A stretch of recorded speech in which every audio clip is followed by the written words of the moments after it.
Hey, folks. Welcome back to the tournament finals. This is Lucid, joined by Maryland. Good afternoon, my friends. Yes. And it is turn 23. And we see there's a bunch of hot action against independence. But we also have various wars, mostly involving Bandar Log and Jotunheim. I'm sort of guessing that we might be seeing a lot of these independents or thrones. Yeah, I think that's right. Oh, and I see two different colored flags attacking the same one. And oh, yeah, okay. All right. So we'll start as we typically do by going through the messages. So, must finish off Bandar Log as soon as possible before someone turns on me. That is a fair assessment. We've talked, it's been a few days, but we've talked about, various negotiations we've sort of heard. And I don't know, though. Home is not a tasty target. Right. And he has been seeming to have cold feet. He really let Bandar get their feet under them. Like when he first attacked Bandar, Bandar had no military. They were basically defenseless. Yeah, yeah. And I think he didn't have great intel, so he was worried that Yeah, like his big stack army that he took the first Bandar fort there in the cold forest. Yeah. We expected it to move forward sooner, but instead he's doing like a circle maneuver. Right. I often do that, but you made a really good argument that he might have been better off to put the pressure on Bandar quicker. Yeah, well, he completely jumped off that fort that one turn and jumped down here into the swamp. That was the real delay. He went from here to here, which I didn't really understand what would cause that. But Bandar has a real army now. And I mean, I don't think Light Bandar archers and Markata archers are going to do much. Maybe if he gets flaming arrows on them, it could be sufficient to rout an Ulmish army. But I still think this is an Ulmish favored matchup for the army fight.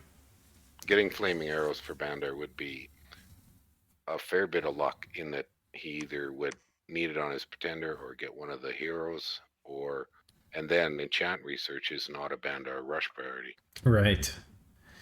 Yeah, but I mean, these archers are not going to do too much against these guys with legions of steel. I'm not convinced, no, but I suppose possibly he might be able to do a fatigue play. Yeah. Like the old days, though, of Stellar Cascades. And again, it's a turn 23, but Bandar's research doesn't seem to be super great. Yeah. So. All right, so hopefully we see Ulm move out. Maybe with the god and these guys, they run together and they fight. The danger of doing this move, consolidating forces with the god and the guy on this fort, is the Bandar army may move into the god with like an anti-god thug plus an army, and they may kill the god. That is a possibility. That wouldn't be easy, but right. The risk of them doing that, of course, is if they move the Bandar force from here to here, and this force moves here, well, they'll kill all the PD on top of the capital. Yeah. Yeah. Does Cetisinja, does she have flying? She has flying boots, yeah. She has flying boots. Okay, so catching her is tough. Right, but if she moves here and they move there, they would potentially, these guys potentially could push her here. Yeah. Yeah, it's a possibility. Okay, so that's Ulm. Satis, this turn may be surprising. Ooh, spicy. Okay, he took a throne. I've got a throne battle. Satis versus Jotunheim. This is the one Jotun was reinforcing. And he's building a fort. Yeah. He's building a fort. He's preaching, but it's just PD. There's no Skratti here, so this is just going to be a wipe. And this hurts. Yeah. Are you pretty sure there was a fort going up here? Yes, I remember we were discussing it. Okay. I saw a fort there. We could quickly pop back and just confirm, but I'm very confident it was on almost turn 3 of construction. I don't remember it not being there. I just have no remembrance of it. So, ooh, okay. But, okay, now, interesting tidbit here. We've been talking for 2 or 3 turns now about this big force that Pelagia parked there on that border. It still has not moved. This is the third turn, if I remember correctly. Right. That it's just sat there. So he's paying for all those mercenaries to do what?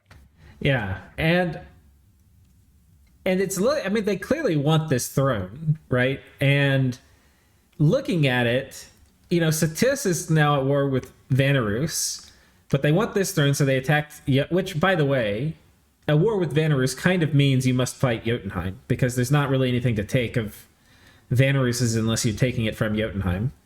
Yeah, but it's so Satis feels that he can handle a two-sided war. I wouldn't say two front, because he's got a nice choke there. Right. Yeah, it's moving at him. It's kind of like a 3 players, 3v1 in a way. Like, because Pelagia may attack this. Right, for that little chunk of territory. But it's one front, like you said, so it's not like, you know, he's getting pulled. It's a pretty easy, pretty defendable front. Yeah.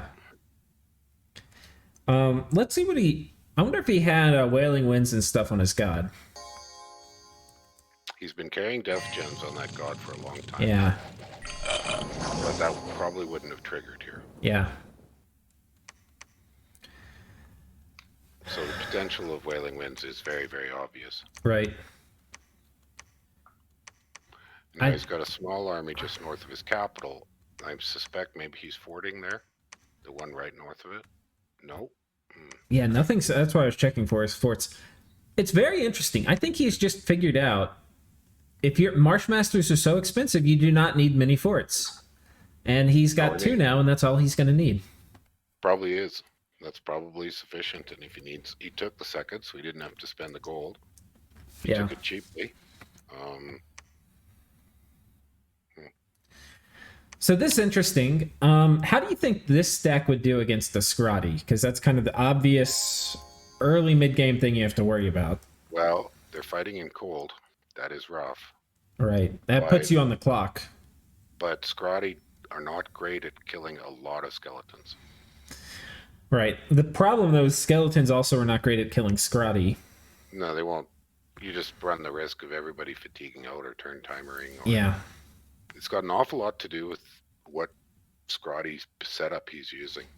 Yeah. If it's the Flesh Eater thing, it will, in some ways, fatigue out faster because the Berserk, causes fatigue, but it's also going to prevent them, in most cases, from running. So if it turn timers, then they'll win. Yeah. But I mean, everything except his god and that one indie commander are all cold-blooded. So yeah. But we have seen that he has aggressively pushed his dominion when he takes a province. So it would not surprise me that he brings in a couple of those holy threes plus the god.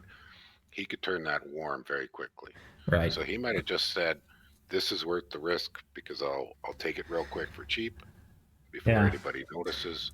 That's a good point. If he brings in some holy threes with smite, and then maybe having some of these mages on advance and cast spells, and then a bit of PD, I think they probably would be set up to deal with the Skratti. The other option, but even a bigger concern, would be what's it going to do if Pelagia, changes his mind. But I'm just quite convinced, they haven't, I think, ever told us. I'm quite convinced that Pelagius and Satis have made agreements.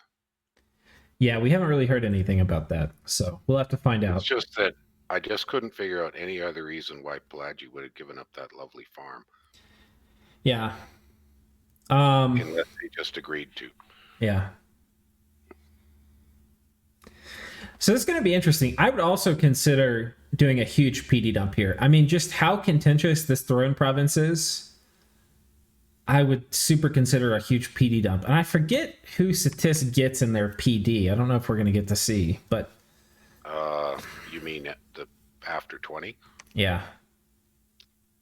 I don't know. I don't think it's anything too thrilling. I don't think it's a Marshmaster. I think they just get some of the basic... from what I remember last time I played, they get some lizards, but it costs a heck of a lot. And they get a number of the basic militias and stuff. Because we already know what... Well, it matters which lizards they get. If they get the 2 attack lizards, it could be kind of okay. Yeah. Well, I was just thinking that we can actually know which of the... what the independent PD is in that province. So up to 20, it would be that. It's crap. It's archers. Yeah. But Okay. So he'd need a 20 plus, a 25 to a 30. yeah. But, with PD just backed up by a lot of mages doing Shadow Blast and Wailing Winds and stuff can make a big difference if Pelagia comes, so. He also has only 2 candles to remove. Right. So. All right. And we know, I remember seeing he had some of his Holy Threes around. Yeah. I don't know if we can see them, but I know he did have some. Okay, so a message from Jotunheim. Oops, only about 1,500 gold and 15 death gems over 15 turns or so lost. Turn 22, expansion finished. Ooh, that is a cheeky message. Saying he's basically doing expanding into other players. I guess so, yeah. I guess the 1,500 gold is his total troop losses. Yeah. Prior to just this turn. I guess that's what he's saying. I'm not really sure what the 15 gems. Oh, because if you remember, he was one of the ones that tried doing underwater with the thick of Skratti. Yeah. Oh, maybe that was it. Okay, and then he says, feeling like I've been anticipating some coalition for half the game now. I wonder how long I'll be able to expand freely into players that can't put up any kind of defense. Feels bad for a tournament. Well, Satis just kind of whacked him. Yeah, well, he took the. I think he's about to get coalitioned. I think he's maybe overextended some. I mean, we'll see. But I think this is interesting. I don't think this is in any way him like steamrolling and running away with the game. No, not yet. Yeah. Okay. Vanarus came to defend the fort I was threatening. Nothing scary in his research. I thought I obviously can take on 10 mages casting a lightning bolt with 40 units. If he doesn't get Conjuration 5 anytime soon, Skratti with Body Ethereal and Physical Moss Body can take all he has there until turn timer. Wondering what Satis is going to do now about the fort. Or is doing now that he took the fort. Okay, well, he found out this turn. Yeah.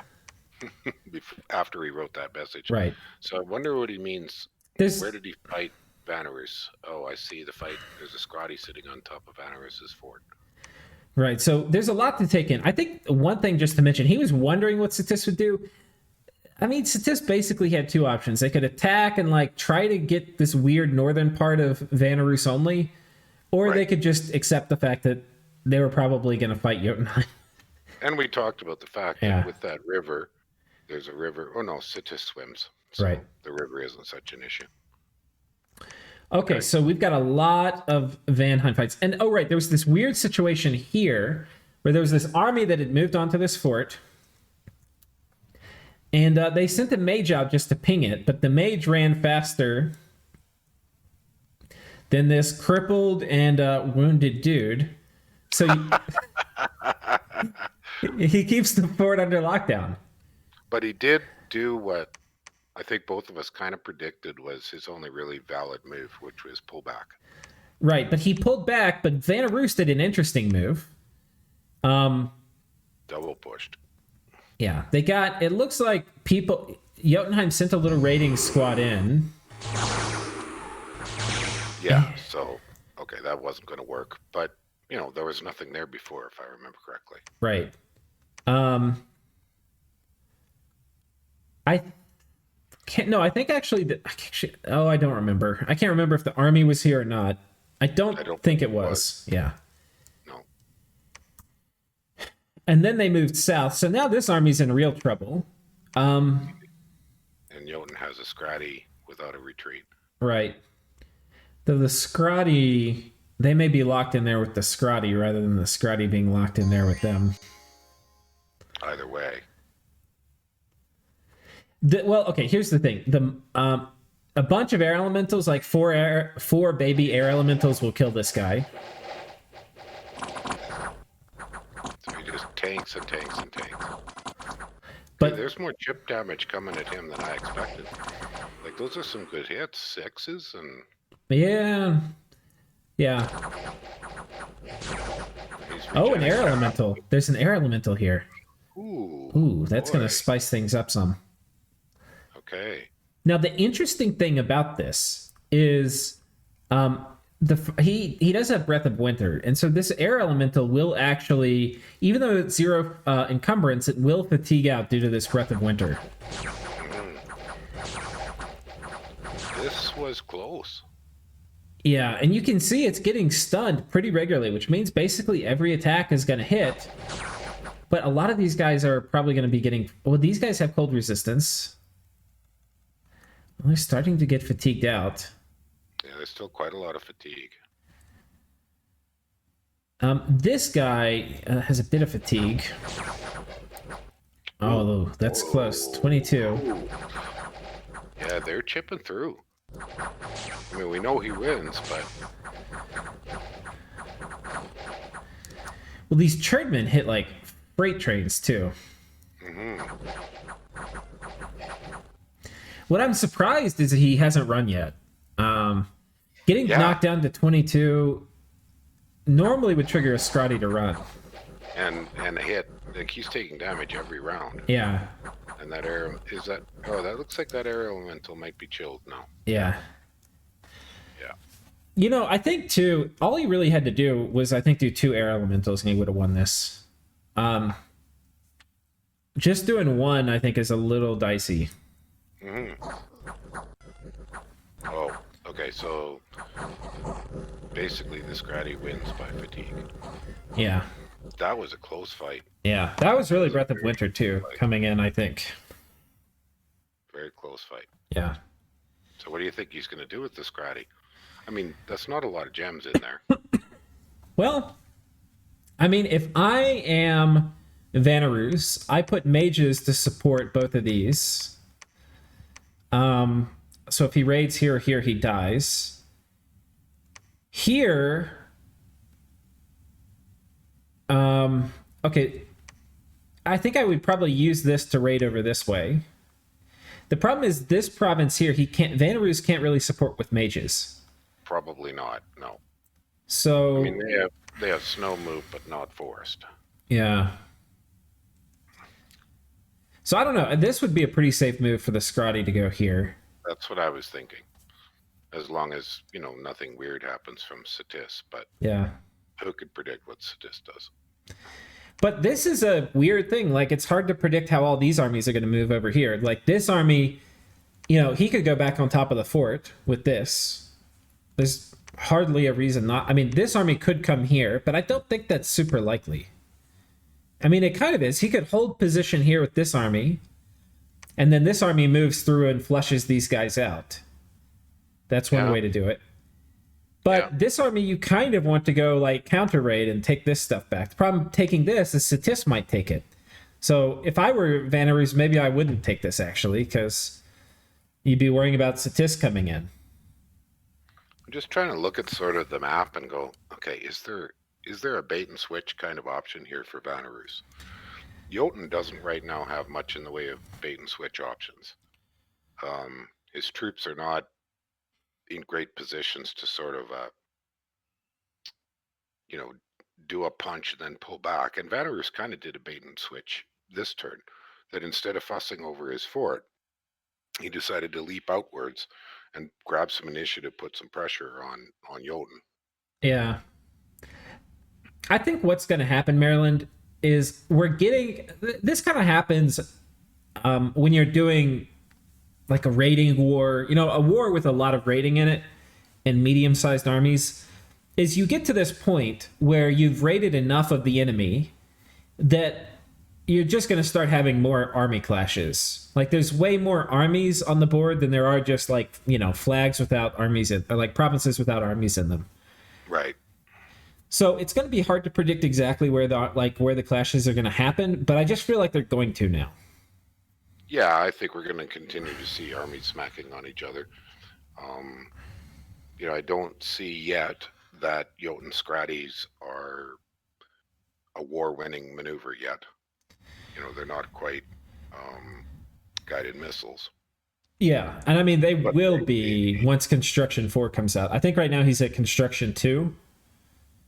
But Construction 4 is going to mean better armor. It's going to mean shock resistance stuff. It's going to mean vine shields. It's going to mean we see boots of the messenger. From Jotun, was there a third paragraph? No, well, no. No. We covered it. Yeah. And Jotun pings this. I think right now Jotun has to do some diplomacy. Like, keeping my objectives as Jotunheim would be like, maybe if he can make peace with Vanheim and Ulm and like sketch out some form of a long-term agreement, and Ashdod, like he just needs to have like a safe front. Like if he can make all this safe down here, that would be great. Maybe get them like Ulm worried about Pangaea, because Ulm should be worried about Pangaea.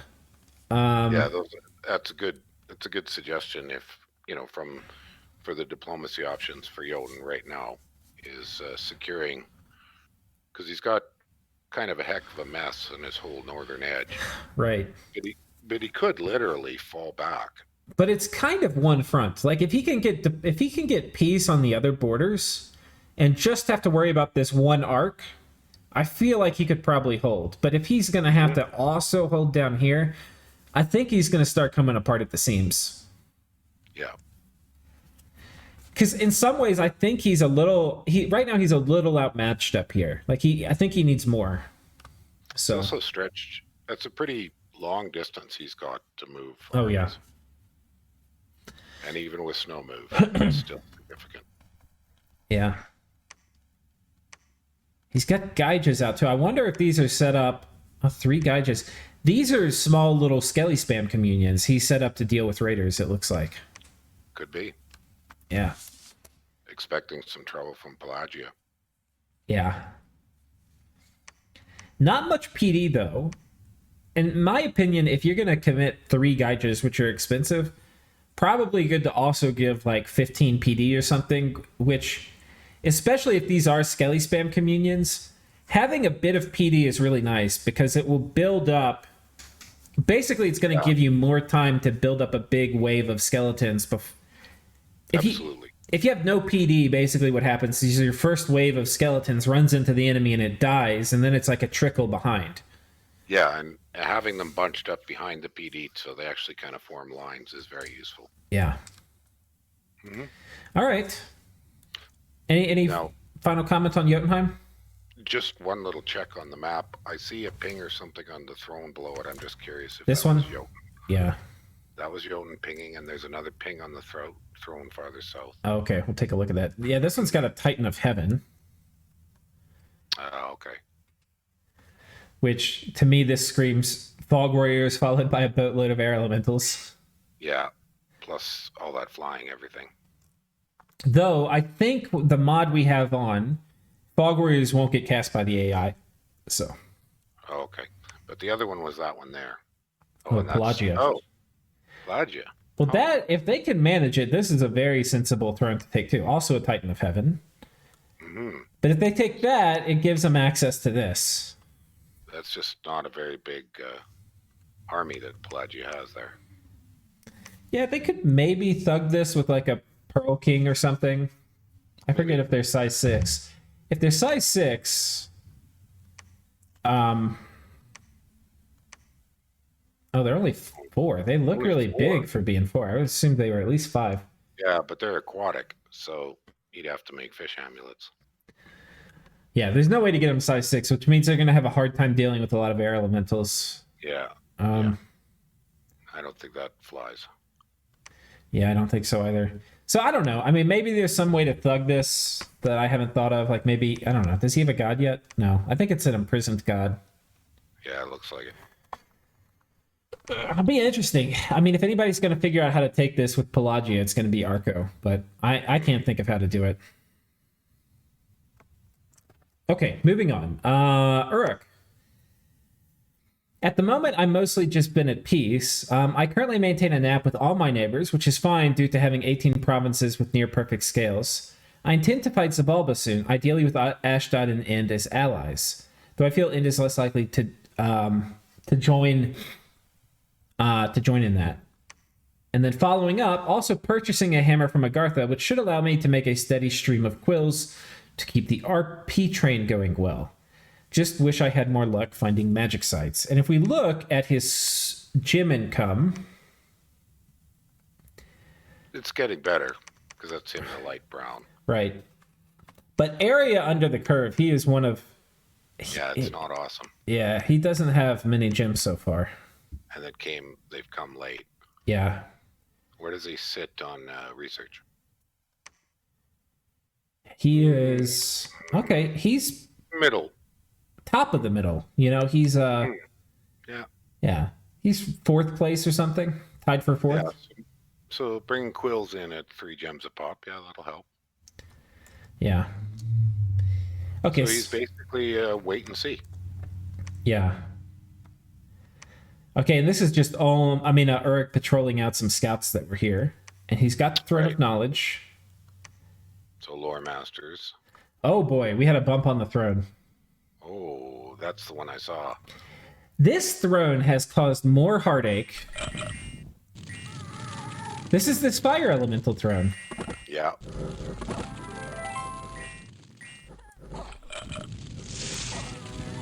Now he's got body ethereal on some of these guys, and he's spamming out mind burn here.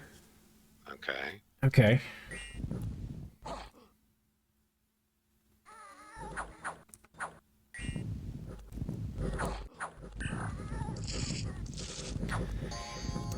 Now, these Iron Warriors are going to be pretty good against Fire Elementals because they don't pack super dense, and the Fire Elementals do area of attack, but they don't have magic weapons.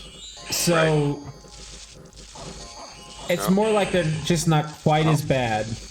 But there's more of them coming. Yeah.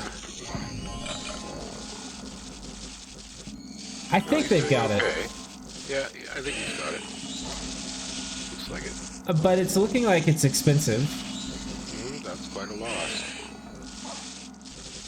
Oh. Some of them have routed. Sleep Cloud doing work.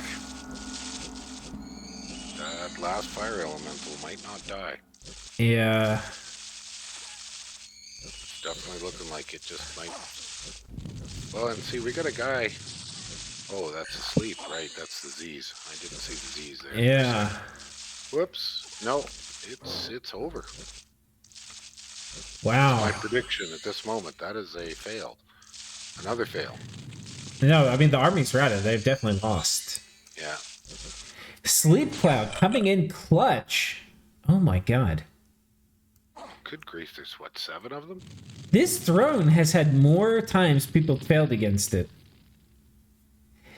What's actually... 28. Oh, yeah, that was expensive. There's actually something that's really funny, which is the player Nicknight, the guy playing Uruk.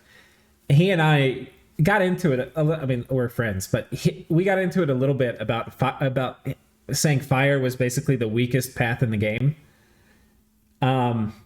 Which, you know. Oh, really? So that was. You mentioned that earlier. That discussion. Yeah, it was with him. In one of our intermissions. Right. And I didn't know it was with him, but it was with him. And look, you know, first of all, it's a common position among veteran players to say fire elemental is the weakest magic path. And certainly if you only had fire, it would not be good, but there's some really strong stuff in fire, you know, like flames from the sky.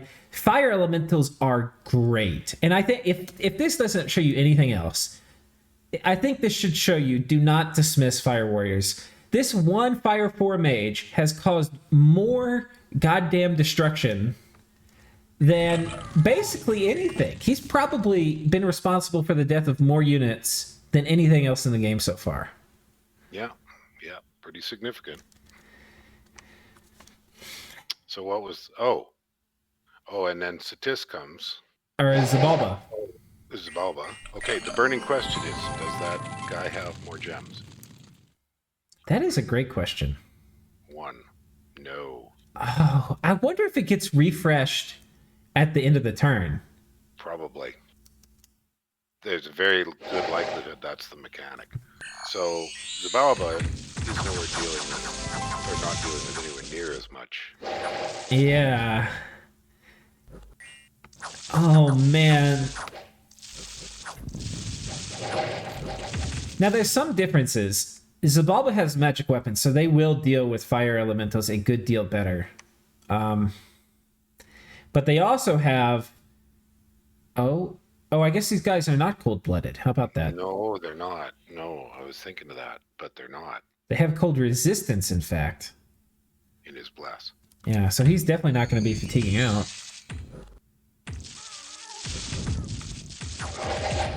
Okay, the difference here is that we're only a few rounds in. Xibalba's front line has already punched past the initial blockers. Yeah, I mean... So it's over. Yeah. If we look at it, okay, there were not... Wait, what happened to the heavy infantry here? Because they were not here. Oh, they were. Yeah, they were all on guard commander, I think. Oh. The only front line... Yeah, the only front line for both of these was just bugs and elementals. All that heavy infantry is on guard commander, so it's not doing anything to slow down the formations. Yeah. So Xibalba got this super cheap, and obviously they weren't talking. Yeah. So, okay, so let's look at the differences between these armies that hit the turn. So the first thing is, it's just lucky for Uruk. I mean, for Xibalba, that Uruk went first. Absolutely. Because that wasted all the gems on the fire mage. The other thing, though, is this is a much smaller army. And these guys only have one attack. So one thing we might have underappreciated in this previous fight is the bugs.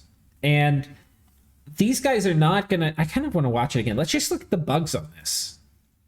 Well, they tie them up. Right. His formations are not pushing, but they're also kind of tight. He put a pretty tight formation there. Maybe it was to concentrate his hits onto fire elementals, but see, he's just got, in effect, they all come together in a blob in the center and nothing flanks. Yeah. When we watch this for a bit, if we go back to Xibalba, we'll see that he's got this broad line. Yeah. So something coming around the sides all the time.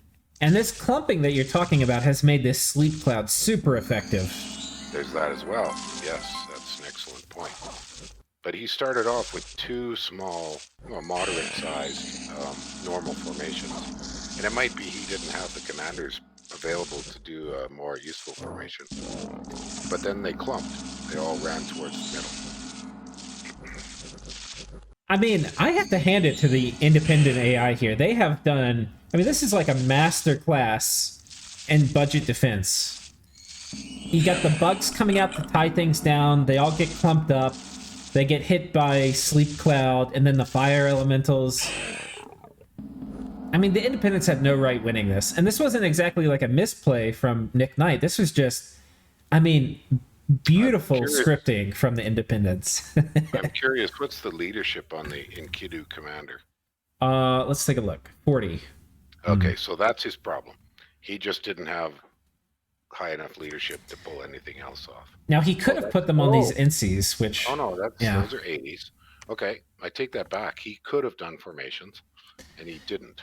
Right. He stayed in block. That maybe was an error. That's a 2020 hindsight kind of comment. Yeah. But I think if he had used lines, small groups of lines, might have made a difference. But if you look at Xibalba's here, he's using, so that's 5 or 6 separate lines. Oh my goodness. Oh. Look at this guy with 2 little eye scoopers. He's prepared to eat somebody else's. God. At least send it home broken. Personal region. Moss body. So he's gonna fight. Liquid body. Okay, well now he's so slow. Combat speed of 5. Does this slow you down? I didn't know that. Oh yeah, liquid body slows you by half. Oh, and he has a limp. Oh yeah. So basically, I'm not sure what the purpose of that guy is set up with the script that is for fighting. Yeah. Because he'll never enter a fight with this many troops before that's long over with. Oh my god, and look at all the bugs here. Uruk had no chance at taking this. Even if they won, I wasn't sure how this would all match up, but if the front line died, they would have still died. Yeah. And you can imagine, like, let's say the front line died, the bugs are running in, the god would have made it up here, so that if there were, like, some scraggle crew of Uruk pushing through, yeah, this guy would have torn them apart. You know, maybe that's the purpose of bringing that Teodal in, was as a cleanup squad. Yeah.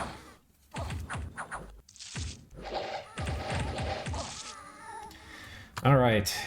Well, we've watched that about 5 times now. But it was interesting. There's definitely things lower. So, you know, if you were Uruk and Xibalba, would you consider this an accidental bump or an aggressive maneuver? Well, I mean, I don't think any of them has a right to expect they get it without it being contested. Whether they knew the bump would be this turn or not, it's hard to say, because Uruk's been building up stuff here. Xibalba, I feel like the stuff was here recently, so... But didn't Uruk just tell us that he has an NEP on all borders? Yeah. Would you not negotiate an obvious province like a throne that was still independent in an NAP? Oh, I never do. I would. No, you don't. Okay. Yeah. So you just take a chance. Yeah, I wouldn't say never. Sometimes like if people ask for it and I don't want it, I would potentially sign over a throne and a non-aggression pact. But normally thrones are like first come, first serve, and they're not normally decided in boundary agreements for me. Yeah, see, I'm a little, I guess maybe I've treated this a little differently, particularly on the tournament maps where the thrones are so symmetrically positioned. I basically talked to my neighbors that I'm allied with and said, if I take this one, you can have that one.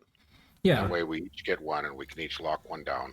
And that'll keep a runaway winner from overwhelming the game before we have a chance to build a defense. Yeah, that's a good way to approach it, I think. Well, in these tournament maps, you basically might have 3 neighbors, but sometimes only 2 nations for each one of these thrones. And that's frankly the case in many of these. So I found it worthwhile to say, I'd like this one if you take that one. Yeah. So I've used that quite a lot when negotiating.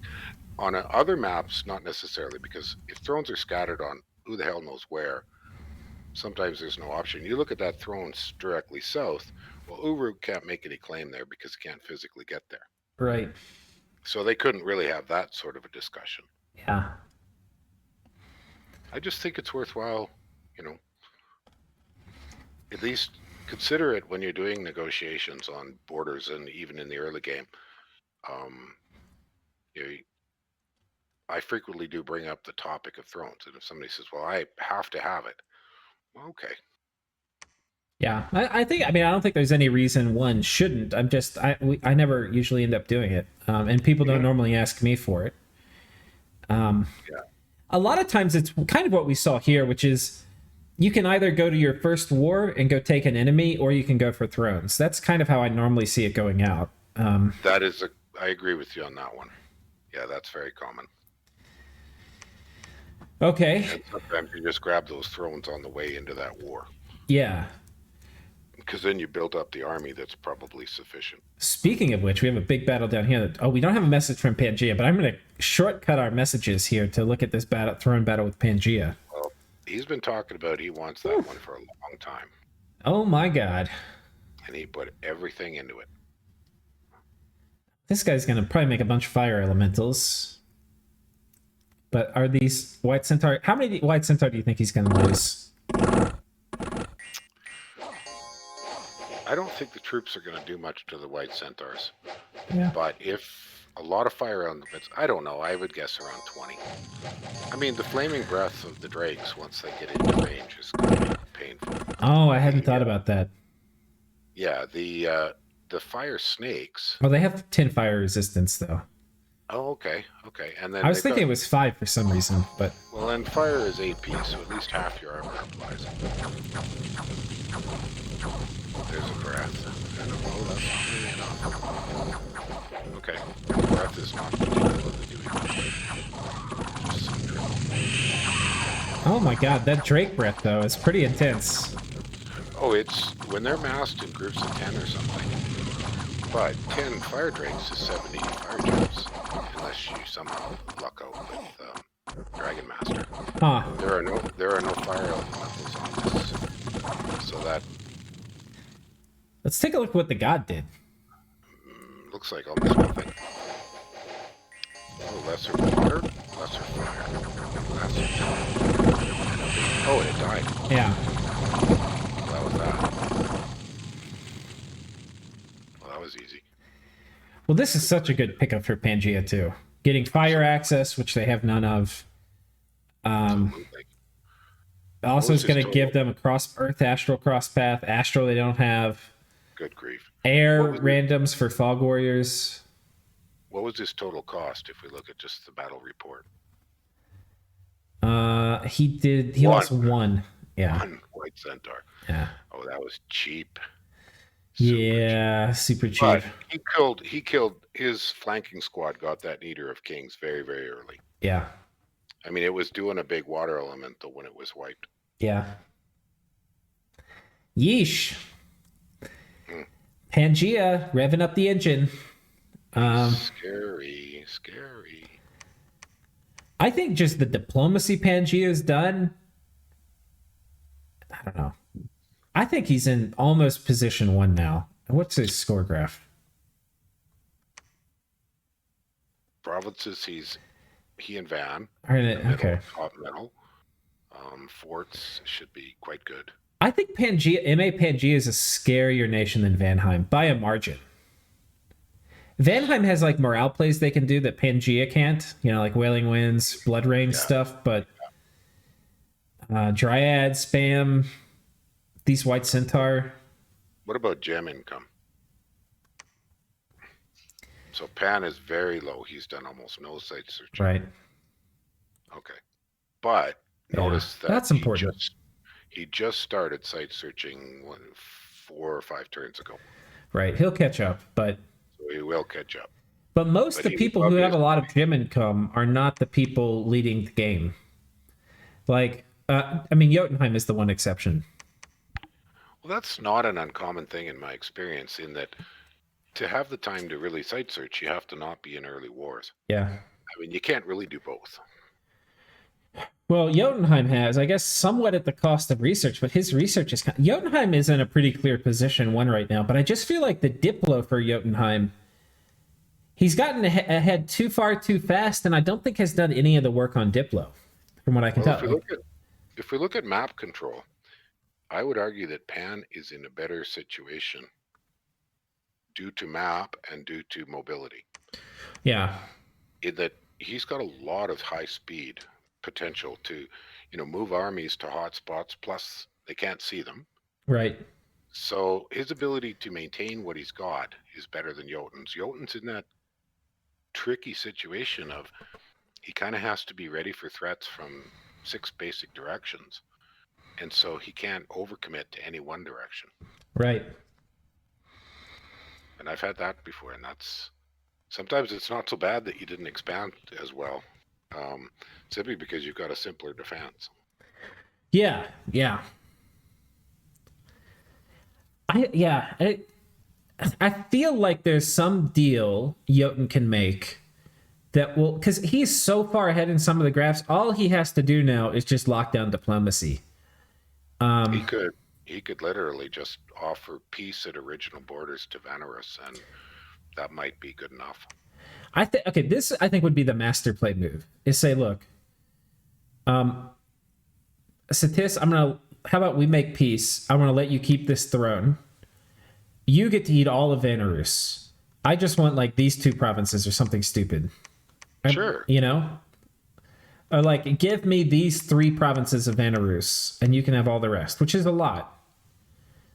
It still gives them a reasonably big border. Satis gets these. Basically, it's a 2-province thing. Considering this too, he's got a war front here. He's got a war front here. He could push through. So you're thinking that he's better off to buy off Satis rather than try to negotiate with Vanarus, and that might have something to do with personalities or how well they get along. He could do both in a way. I mean, Yeah. you know, I mean, Satis, he's not having to do like making Satis attack Vanarus doesn't require any diplomacy. That's what Satis wants to do. You So know, if we jump back to one of the other nations briefly, when we were commenting about map control, could we just kind of hover over the zone of Xibalba? yeah. If I can find it, here we go. Here we go. Okay, so if we look at Xibalba's territory, he's got a lot of movement restrictions. He's got a number of forests. He's got a bit of cold, and I'm not sure. Well, it's winter right now, so. Yeah, but he's been very he's cold. Yeah. He's been very enthusiastic on using the much, the various forms of them. Which are not cold-blooded. Right. But I would be considering at this point in time, on that issue of map control and the ability to respond to threats, he might want to be pumping out Zots.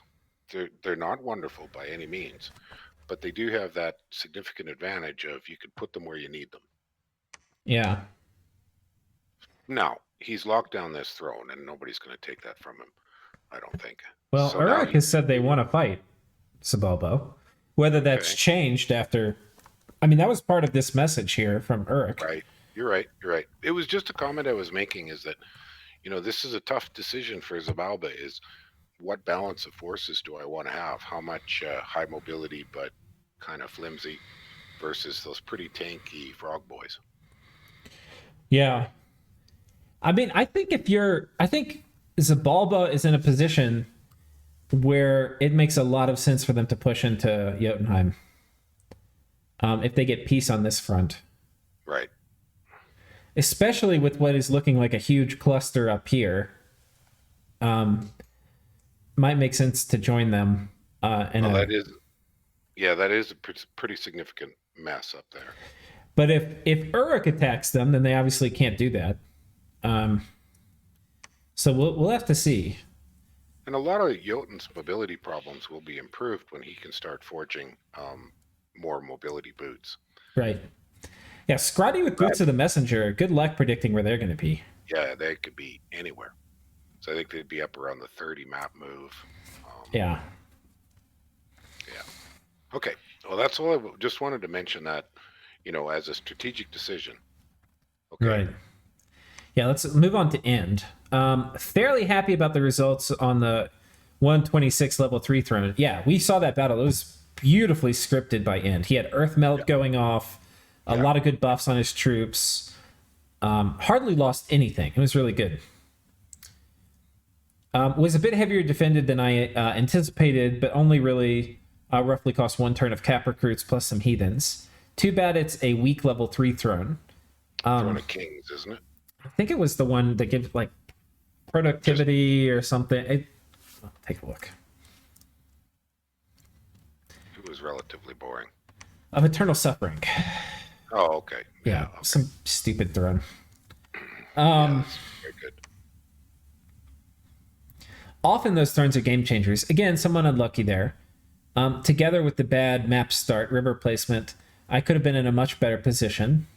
Look at him coming up with all these excuses. Still, it's a level 3 throne, and that means I only need 6 more, easy peasy. Yeah, it actually doesn't matter that it's a level 3 throne for the throne points. You still have to get the same number of thrones, but Right. If there were, because there's only 1 level 3. If there were 2 level 3s, then it would matter. But He's got a pretty tidy little piece of territory. yeah, No, not bad at all. Now, hold on. How the heck did he get there? He had to swing. Oh, he had to swing all the way around to his east and then north. Because Agartha was blocking him. yeah, he's looking pretty sharp, pretty It's darn cute tasty. and sharp. It's tasty. Got some nice defensive blocks.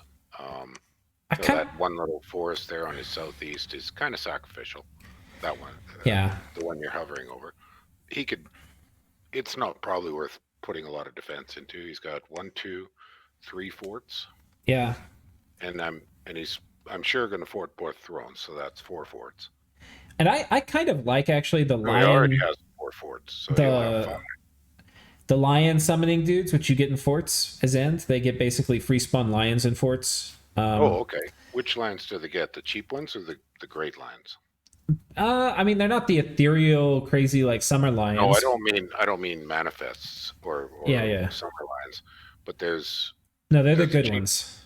yeah, there's a cheap lion spell that some nations get, Bandar, I think, and they're kind of craptastic. But then there's those. I'm see if I can look them up. But there's they're lions of strange color if you want to look them up, but they're solid for free spawn chaff. Like they hit for 20 something. They have 2 high damage attacks, a fair amount of HP. The Catharonics, which Yeah. normally you get one at a time. If he gets summons of those, they are an excellent unit. Okay, we'd have to look up exactly how they compare. I don't remember the stats of a Catharonic, but I mean, these are I would say they're good for free spawn. They have low morale. I mean, not low morale. They have not great morale, and they have not good MR. They have bad MR. But aside from that, they're pretty good. Right. That said, you know, the opportunity cost is you could be getting mages, and there's some people think it's a trap. I'm not sure how I feel. But he's also, you know, he complained about getting... you know, like a bad start. I think he got a great start. He has this awesome farmland. He's got a ton of, you know, reasonably high income places, or places that are at least high enough to like blood hunt. And he's got 2 places where he can get bitch mothers. So Yeah, I don't think this is a bad start at all. yeah. This is fairly typical of these map nuke maps that, you know, there's a lot of movement restrictions and strange connections when you're trying to move around. Right. You know, it does kind of beg the question with Ind. It would be interesting. You know, Ind is a nation that could maybe get, you know, a lot of the survivals that are going to grant those movement bonuses pretty trivially. Be interesting to consider on a bless. Okay, so that's Ind. I don't think there's too much to talk about. I think we'll start going in the columns. Agartha. God, so many throne battles this turn. Oh, there we go. Okay, this is probably the easiest throne we've seen so far. Yeah, that looks pretty easy. These guys are going to be mind burning. Sages. Those guys, mind burning or soul slaying. Yeah, it's basically a bunch of astral stuff. Yeah. And very, very weak troops. Yeah.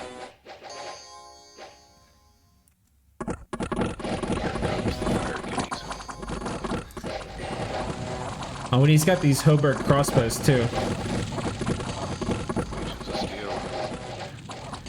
Those magma kids kill so fast. Yeah, they're just doing the job.